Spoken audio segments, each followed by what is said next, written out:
Dahil nga sa isang bloodletting ay muling nagkasama ang tunay na mag-ama. Dahil ito namang si Zoe ay talagang umiwas dahil natatakot siya na baka may mangyari nga sa naturang event.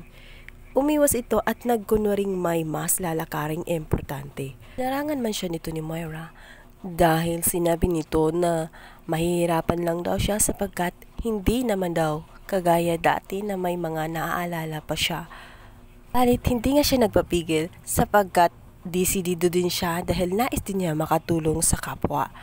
At naniniwala din siya na makakatulong ito para may mas maaalala siya tungkol sa pagiging doktor niya. Balit siya'y nainis dito kay Annalyn dahil sa tuwing may maghihingi ng tulong sa kanya ay inaako ni Annalyn. Dahil natatakot nga si Annalyn na baka kung anong mangyari sa pasyente dahil hindi pa nga okay ang kanyang pakiramdam at maraming bagay pa ang kanyang nakalimutan. Nainis siya at pakiramdam niya minamaliit ang kanyang kakayahan nitong si Annalyn.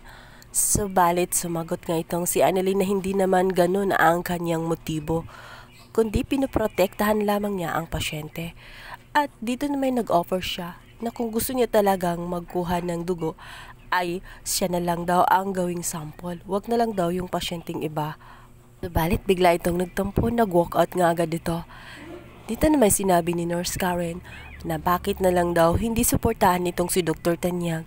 Baka sakali namang makakatulong din sa kanya na pag-aralan or may mas matututunan siya kapag hinayaan natin siyang gumawa. Teorya ko kasi dyan ay si Dr. Tanyag ay pakiramdam niya ay naging worthless siya. Dahil nga, doktor siya, alam niya doktor siya, subalit hindi nga niya magagampanan ang kanyang tungkulin dahil bumabalakid ang mga memory lost na nangyari sa kanya. Dala, tumawag nga itong Chang Susan niya at nagtanong kung kumusta daw ang kanyang bloodletting at kung hindi ba daw siya pinapahirapan ngayon ng kanyang tunay na ama.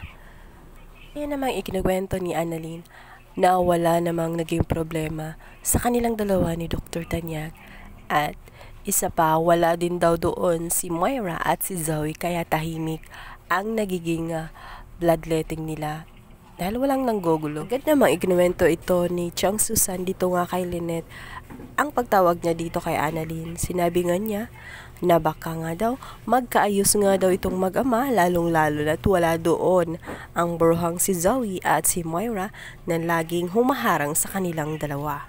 Balit mariing itinanggi ito ni Lynette na hinding-hindi nga mangyayari yun hanggat may memory lost nga daw itong si Dr. Tanyag ay hinding-hindi mangyayari na maging mabuting ama itong si Dr. Tanyag dito kay Annalyn. Samantala, sa bloodletting naman ay nagulantang ang lahat sapagkat isang insidente ang biglang magpupukaw sa alaala nitong si Dr. Tanyag dahil merong isang pasyente na naghihingi ng tulong para tumigil ang pagdurugo. Kaabog-abog na bigla na lamang tumayo itong si Dr. Tanyag at tela ba sa kanyang isipan ay may nagdidikta dahil alam niya ang step by step kung anong mga gagawin.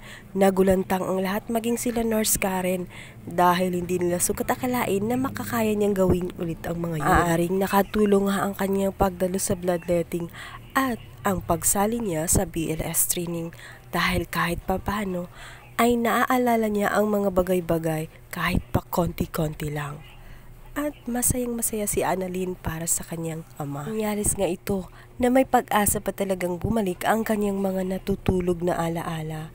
Kung matyaga lang siya at desidido lang siya talaga na gawin lahat ang mga bagay na dati niyang ginagawa noon. Hanggang dito na lang guys. Thank you so much for watching. Please don't forget to subscribe my YouTube channel. Thank you so much. God bless everyone.